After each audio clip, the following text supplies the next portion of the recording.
Meaning of headwaters. Headwaters. Headwaters.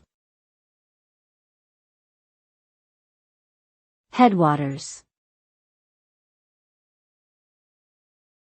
Headwaters.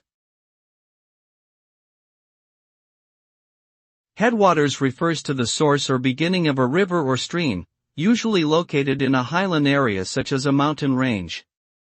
It is the point where water first accumulates and starts to flow downstream.